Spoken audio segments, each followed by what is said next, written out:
मित्रों नमस्कार। इस कार्यक्रम में आप सभी का स्वागत है। मैं हूं व्यासी। प्रेमचंद की एक कहानी है बड़ी मशहूर, पंच परमेश्वर।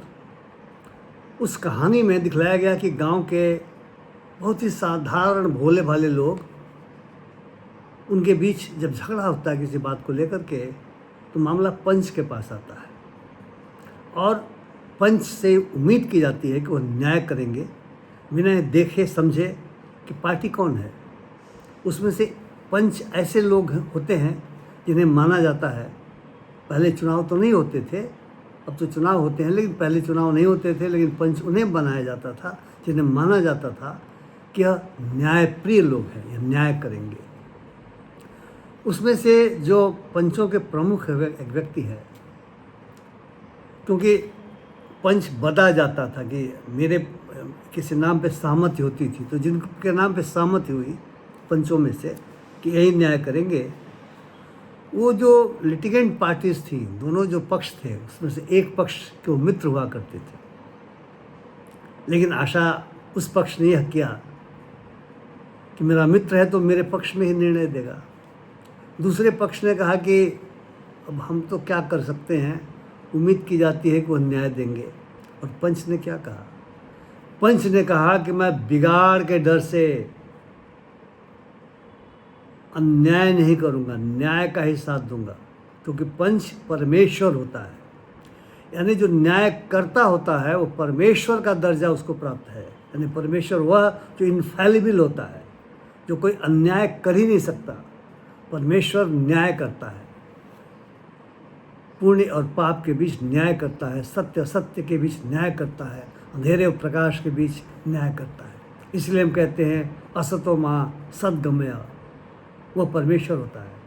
मित्रों, हमारे देश में और दुनिया भर में भी जजों को भी परमेश्वर का दर्जा इसीलिए दिया जाता है कि उम्मीद की जाती है कि वे न्याय करेंगे, राग द्वेष से परे होकर के न्याय करेंगे,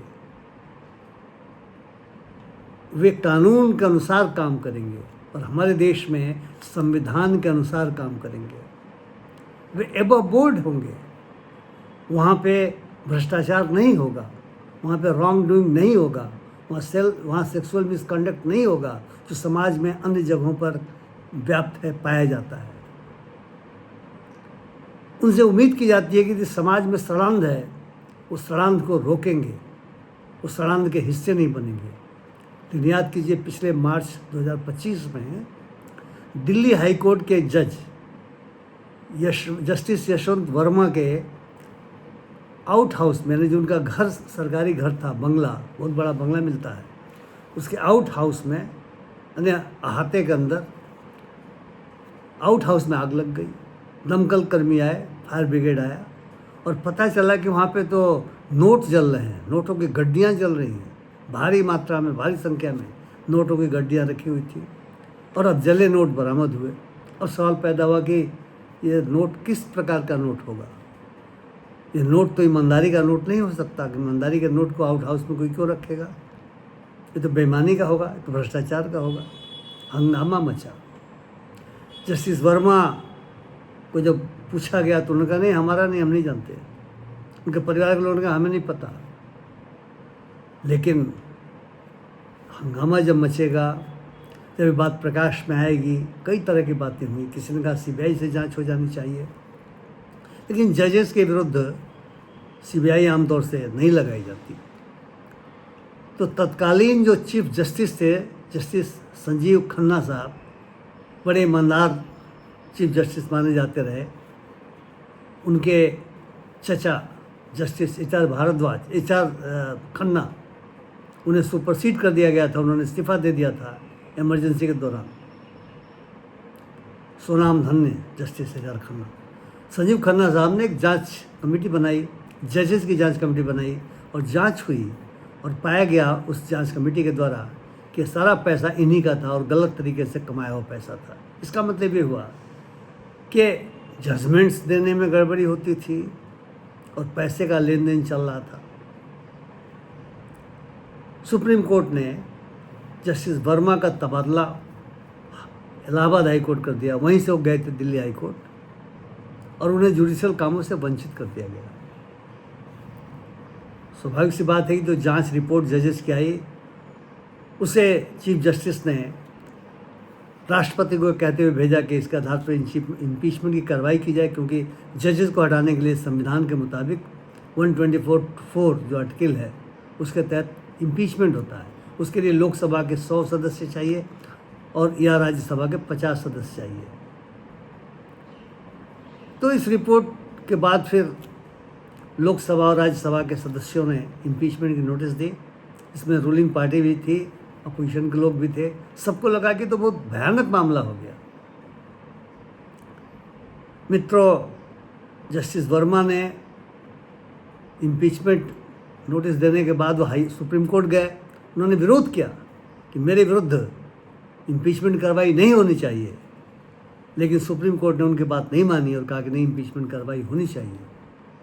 इम्पीचमेंट की कार्रवाई के लिए नोटिस मंजूर हुई और एक कमेटी बनाई जाती है, वो कमेटी बनाई गई। उसमें इमिनेंट जूरिस्ट लोग भी होते हैं।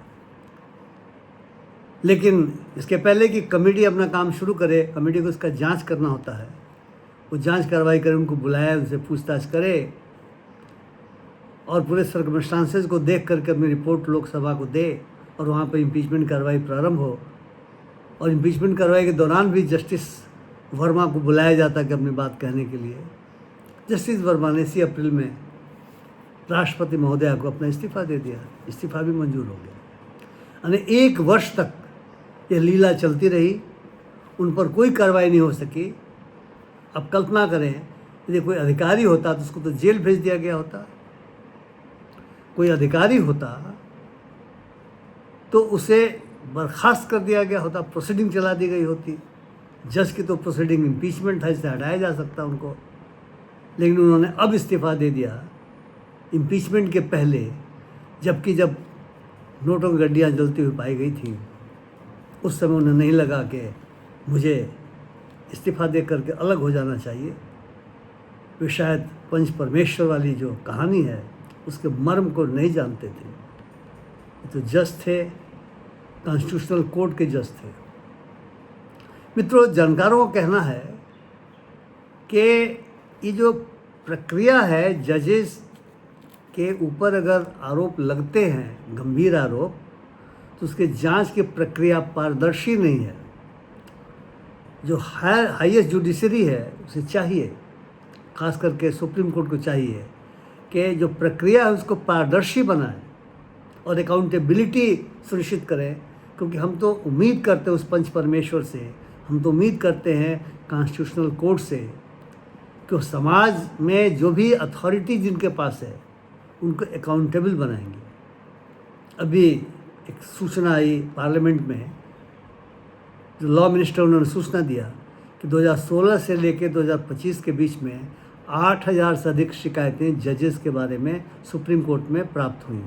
अब वो शिकायतें भ्रष्टाचार से संबंधित थी और दूसरे किसी रॉन्ग डूइंग से संबंधित थी। इसकी जानकारी उन्होंने नहीं दी। एक आरटीआई एक्टिविस्ट ने जब पूछा तो जानकारी नहीं मिली। उसने सुप्रीम कोर्ट के जो चीफ पब्लिक इंफॉर्मेशन ऑफिसर होते हैं उनको आरटीआई के तहत एप्लीकेशन दिया। उससे कहा गया कि कार्रवाई हो रही है, action has been initiated, action has been taken. क्या एक्शन हुआ? नहीं। उसने कहा साल वार दीजिए, हर वर्ष कितने आरोप प्राप्त हुए, उनके किस में क्या थी। कहा गया वही फाइलों में है, दिक्कत हो जाएगी। इसके बाद वो CIC के यहाँ गया, चीफ इंफॉर्मेशन कमीशन में गया और वहाँ पर उसके अपील को डिसमिस कर दिया गया।